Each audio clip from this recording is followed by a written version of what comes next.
Jeste li čuli za najveći skandal koji je danas potresao Beograd?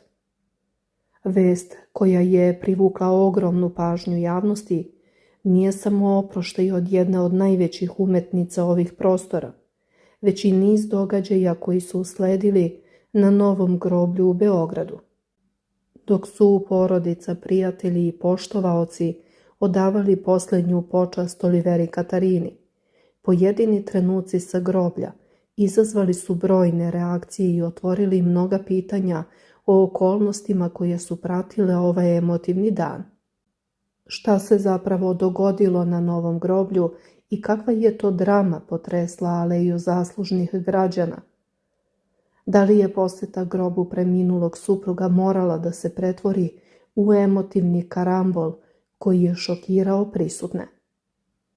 Ostanite sa nama do samog kraja, jer u narednim minutima otkrivamo sve detalje nepoznatih obrta, dramatičnih scena sa samog mesta događaja, ali i pozadinu porodičnog sukoba koji je prethodio ovom incidentu. Ako želite da saznate ko je sve prisustvovao sahrani Olivere Katarine, zašto je mala Cana napravila haos i šta se krije iza skandala koji je potresao region, lajkujte ovaj video ako ste voleli Oliveru Katarinu.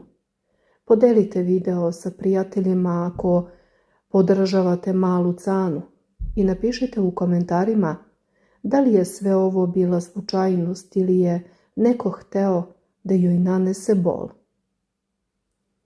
Danas na novom groblju u Beogradu okupila se porodica, prijatelji, kolegi i brojni poštovaoci kako bi odali posljednju poštu jednoj od najvećih umetnica koje je srpska kulturna scena ikada imala. Reč je naravno o Oliveri Katarini, čuvenoj glumici i pevačici, čiji je glas decenijama odzvanjao ne samo prostorima bivše Jugoslavije, već i najprestižnijim svetskim pozornicama. Olivera Katarina preminula je 21. jula 2026. godine, a danas je 28. jula sahranjena u aleji zaslužnih građana, mestu rezervisanom za najistaknutije ličnosti koje su svojim delom obeležile istoriju Srbije. Na večni počinak ispraćena je u skladu sa svojom izričitom željom, bez pompe, bez velike ceremonije, kako je i sama više puta naglašavala za života. Kako prenose mediji u jednom od svojih posljednjih intervjua za NIN, Olivera je izjavila: "Moj sin će već naći neko mirno mesto gde će me posećivati." A na pitanje da li želi govor nad grobom, odgovorila je odsečno: "Bez govora, molim." Kada su je pitali kojoj bi se rečenici ipak nadala u tom oproštajnom govoru, njen odgovor je bio zagonetan i dubok. Onoj neizgovorenoj. Iako je želela skroman ispraćaj, njeno umeće i lepota privukli su brojne poštovaoce. Među prvima na novo groblje stigao je njen sin Mane Šakić, svetski priznati slikar koji je slomljen od bola, nosio majčinu sliku u ruci i primao saučešće od prisutnih. Na opelo su stigli i ministar kulture Nikola Selaković, glumice Snežana Savić, Maja Mandžuka, kompozitor Aleksandar Kobac, kao i nekadašnji košarkaš Zoran Moka Slavnić. Neposredno pre sahrane održana je i komemoracija u svečanoj sali Skupštine grada Beograda, gde su se od velike umetnice oprostili brojni prijatelji i kolege. Olivera Katarina počiva pored dvojice velikana, istaknutog kompozitora narodne muzike Andrije Bajića i legendarnog košarkaškog trenera Duška Vujoševića. Ovo nije slučajnost, već deo plana aleje zaslužnih građana, gde počivaju najveća imena srpske kulture, umetnosti i sporta. Iako je Olivera Katarina imala 2 braka, sa književnikom Vukom Vučom i sa Miladinom Šakićem, ona neće počivati pored njih, već upravo na ovom mestu. Međutim, upravo je ova lokacija izazvala novi skandal koji je danas potresao javnost. Naime, u Aleji zaslužnih građana pored Andrije Bajića sahranjena je Olivera Katarina, a to je izazvalo burne reakcije njegove udovice, pevačice poznate kao Mala Cana. Dok su se porodice i prijatelji Olivere Katarine opraštali od nje, na groblje je stigla i Mala Cana, udovica Andrije Bajića, kako bi, kao i svakog dana, posjetila grob svog pokojnog supruga. Ono što je zatekla na grobu, prema rečima svedoka, ostavilo je bez teksta i nju i njene pratioce. Kakav ju je prizor tamo sačekao i zbog čega je odmah nastala ogromna panika? Podaci koji dolaze sa lica mesta ukazuju da Mala Cana nije očekivala situaciju koju je zatekla u Aleji zaslužnih građana. Kada je prilazila grobnici svog supruga, zatekla je veliku količinu svežeg cveća i masovnije okupljanje što ju je u prvom trenutku ostavilo bez teksta i izazvalo potpunu nevericu. Mediji prenose da je pevačica odmah počela da paniči, ne znajući u tom trenutku šta se tačno dešava i zbog čega se na mestu gde počiva njen suprug nalazi tolika količina cveća i ljudi. Tek ubrzo nakon toga saznala je da je upravo tog dana, 28. jula, pored njenog supruga Andrije Bajića, sahranjena umetnica Olivera Katarina. Mala Cana je na groblje stigla u društvu bliskih ljudi, ali bez porodice pokojnog supruga.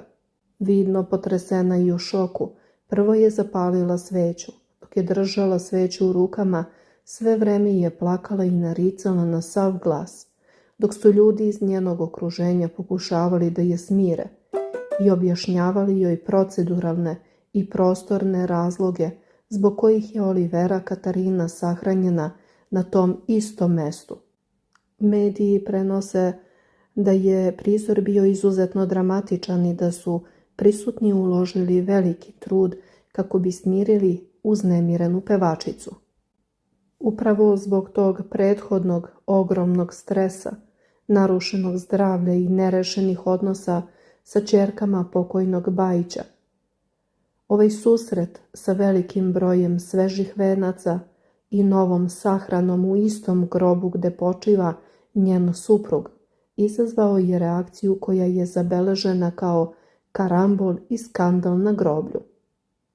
Prisutni i bliski ljudi objašnjavali su joj situaciju iz minuta u minut, dok je plakala sa svećom u rukama, kako bi shvatila da je reč o zvaničnom ispraćaju legendarne Olivere Katarine, a ne o novim porodičnim potezima ili promenama na grobnom mestu. Ovi događaji na novom groblju bacili su dodatno svetlo na kompleksne odnose koji su usledili nakon smrti poznatog kompozitora, dok je istovremeno Srbija odavala posljednju počast velikanki svoje kulture. Svi detalji o komemoraciji, zvaničnom apelu, prisutnim ličnostima iz sveta umetnosti i politike, kao i o dramatičnom incidentu udovice Male Cane, ostaju tema o kojoj mediji i javnost neprestano izveštavaju i raspravljaju. Ono što dodatno podgreva interesovanje javnosti jeste činjenica da je Olivera Katarina, iako je bila u 2 braka, sahranjena upravo pored Andrije Bajića. Njeni bivši muževi Vuk Vučo i Miladin Šakić također su sahranjeni u Aleji zaslužnih građana, ali ne na istom mestu.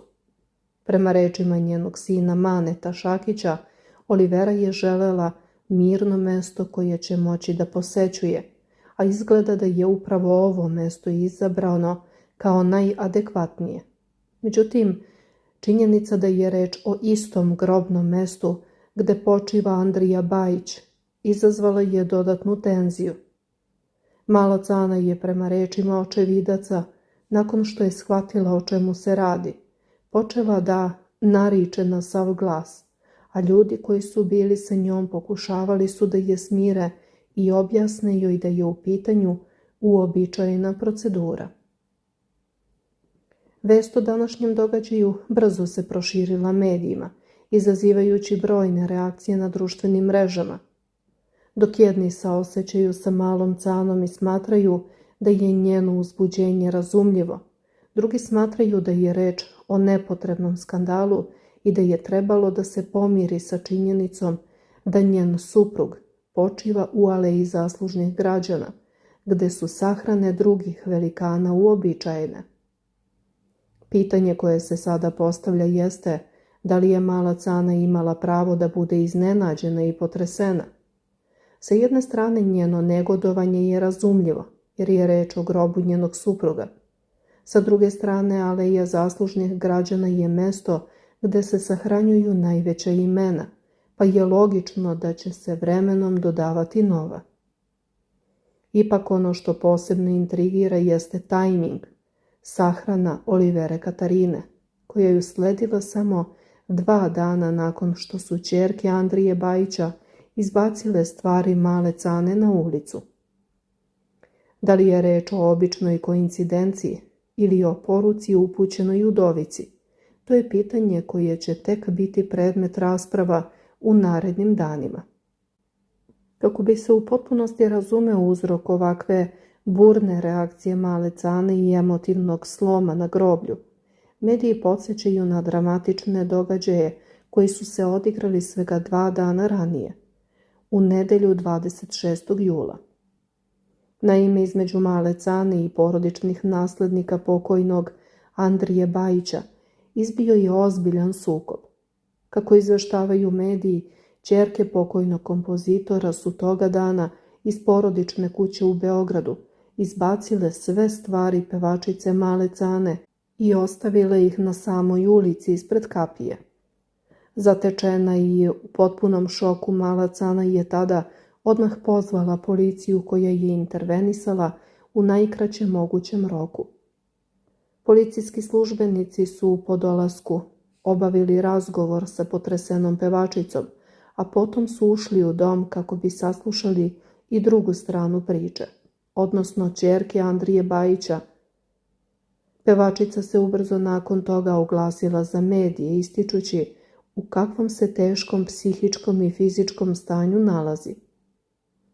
U svojoj izjavi za medije navela je da ne zna šta ju je snašlo, da se vraćala kombijem noseći svoje stvari kući i opisala celokupnu situaciju kao užasnu, dodajući da je vrištala na ulici kada je videla svoje stvari napolju. Pored samih izbačenih stvari dodatnu dramu izazvao je detalj kada je pevačica primetila da među stvarima nedostaje saksijsko cveće, što je dovelo do dodatnog negodovanja i razgovora sa nadležnim organima.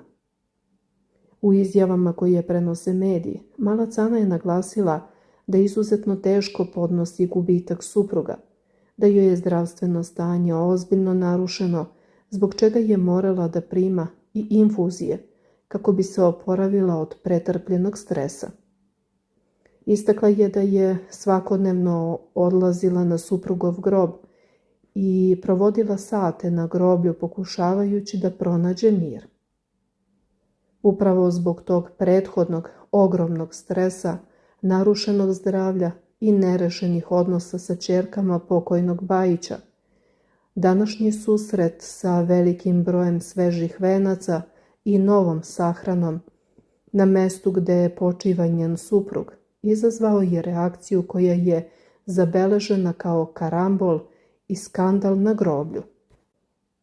S obzirom na sve navedeno, jasno je da će ova priča imati nastavak.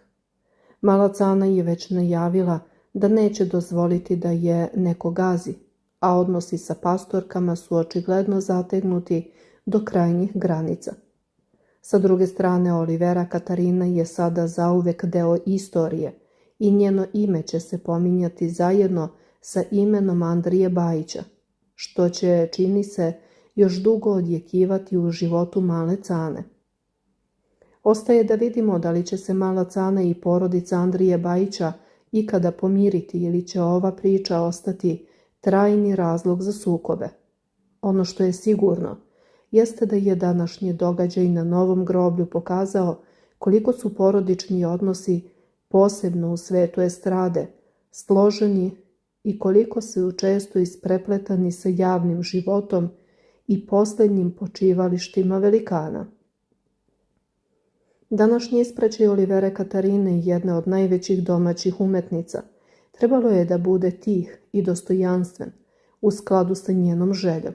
Međutim, dramska reakcija male Cane pretvorila je ovaj događaj u još jednu epizodu medijskog cirkusa koji prati život estradnih ličnosti. Dok se Olivera Katarina upravo pridružila velikanima u aleji zaslužnih građana, mala Cana je ostala da se bori sa svojim demonima, boli i, kako se čini, usamljenošću. Iako će priča o skandalu na groblju potrajati, ono što ne smemo zaboraviti jeste da je Olivera Katarina bila velika umetnica čiji je doprinos kultni nemerljiv. Njena karijera, koja je trajala više od 6 decenija, obeležila je jednu eru, a njen glas, lepota i harizma ostavit će neizbrisiv trag u sećanju svih koji su je voleli i poštovali. Njen odlazak je veliki gubitak, a na nama je da je pamtimo po onome što je najbolje stvarala, po muzici i filmu, a ne po dramama koje su pratile njenu smrt. I na kraju da vam postavim jedno pitanje. Da li je mala Cana imala pravo da reaguje na ovaj način ili je trebalo da pokaže više razumevanja? Pišite nam u komentarima. Obavezno lajkujte video ako ste uz nju i podelite ga sa svojim prijateljima kako bi zajedno rešili ovu napetu situaciju.